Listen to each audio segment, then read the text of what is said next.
although there are one or two things that I would suggest was done differently, ultimately, believe me, The Abduction of Lisa McVey is a pretty powerful, definitely emotional, very frustrating film that's absolutely worth watching.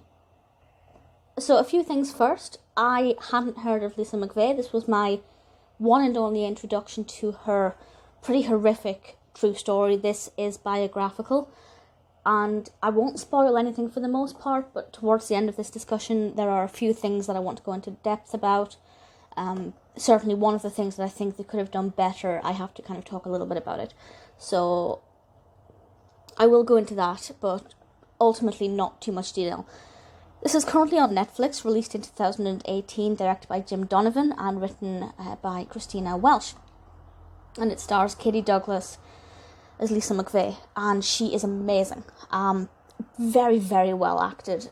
And Lisa McVey as a character, now obviously I don't know how accurate this portrayal is of her own characteristics, but certainly this character of Lisa McVey is very likeable, very easy to like. Sometimes with crime dramas you'll get a protagonist who's just not that nice, and it's hard to kind of have any empathy or, you know, to be really passionate about their case. But straight away I liked her. She was very easy to get on with. I needed this to work out well for her. And this is actually a very, very complex story, to the point where, had this not been based on truth, I would say they were trying too hard. They were putting too many threads into this narrative. A lot of it was unnecessary. It should have just focused on the abduction and after the fact. But actually, and this is a tiny spoiler. Okay, so there'll be spoilers from now on because I can't necessarily watch what I'm saying. But ultimately, I'll just say, very well directed, fantastically acted. I feel like there were one too many flashbacks. That is a negative point that I can say without spoiling anything.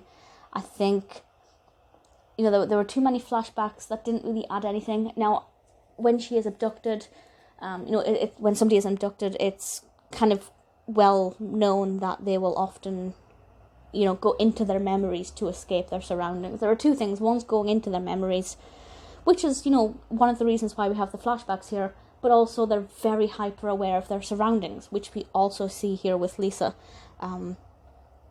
So she kind of does both, and I can see that the film's incorporated them, but I think just one too many flashbacks maybe.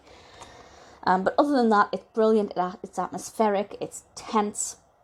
It's not really about what it says it's about. So if you go onto IMDb, it says, on the night she plans on taking her own life, a 17-year-old girl is kidnapped and finds herself fighting to stay alive. She manages to talk her attacker into releasing her, but when she returns home, no one believes her story, except for one detective. So the fact that it started with her planning to take her own life is obviously pretty intense. And again, as I said, if this were a work of fiction, I'd say that, coupled with the fact that she was abducted and then not believed, and then spoilers from now, because I'm about to say something that is a spoiler, the fact that she was abused at home as well is, you know, that's one too many tragedies going on in this young girl's life for this to be believable, which is deeply ironic. But obviously it's based on truth, and that's very harrowing and kind of too complex for any of us to understand if we haven't been through it. She's a remarkable character, such a strong individual. Obviously the film kind of points out that because of the abuse she suffered, she's equipped with the skills that she needed to remain hyper-aware, which ultimately led her to providing the police with, a lot of information. Another thing I really like about this as well is not just the fact that, you know, it's really kind of gripping because Lisa is such a captivating individual, but it's also really informative because, now, I have no idea how I would react if I were abducted. You know, fingers crossed nothing like that ever happens to any of us. But I've watched so many true crime documentaries that I know what I would need to do, and that's to take stock of everything I can feel, sense, see if possible. But in reality, I think fight or flight might kick in, and I'm kind of a a flighter, I think my mind would shut off and just go elsewhere. But it is, if that's something you weren't aware of, I think that this is quite educational and just something to have in your brain, in the back of your mind for when, if hopefully never, but if it's used. I think that kind of focuses on that a lot.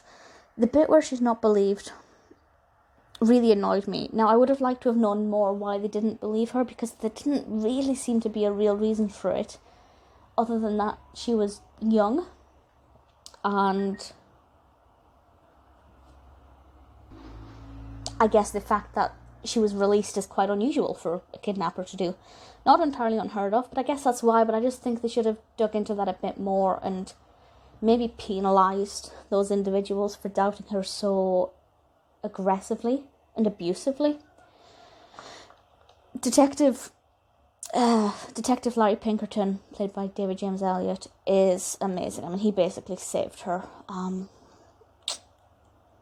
Really quite a powerful character. Rossif Sutherland plays Bobby Joe Long, and honestly, he's a creep.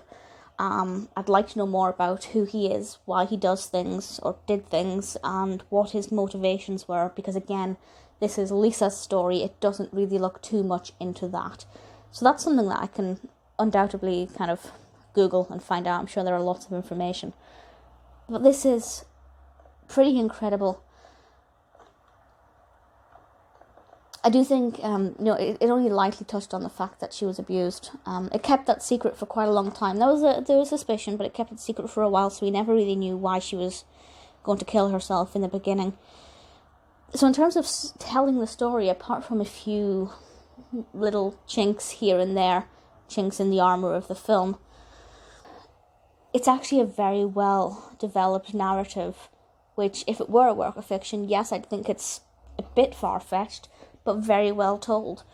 If you like true crime, definitely worth watching. Obviously, if you like crime drama, then I think it's something you'll really enjoy. It's very quick. In terms of length, it's about an hour and a half, I think, just under. But in terms of watching it, it felt like 40 minutes, which is the sign of a good film, because, I was never clock watching. But at the same time, I think it could have been longer. They could have put more into it. And as I've pointed out, gaps in the narrative or things I think they should have given more time to, there's definitely the material there to do that. Nevertheless, ultimately, I thoroughly enjoyed it and definitely recommend it. If this sounds like your kind of thing, which I hope it does, then I think it's definitely something that you're going to want to check out. I wasn't sure what to expect from Believe Me, but having seen it, I can confirm that it's absolutely worth watching.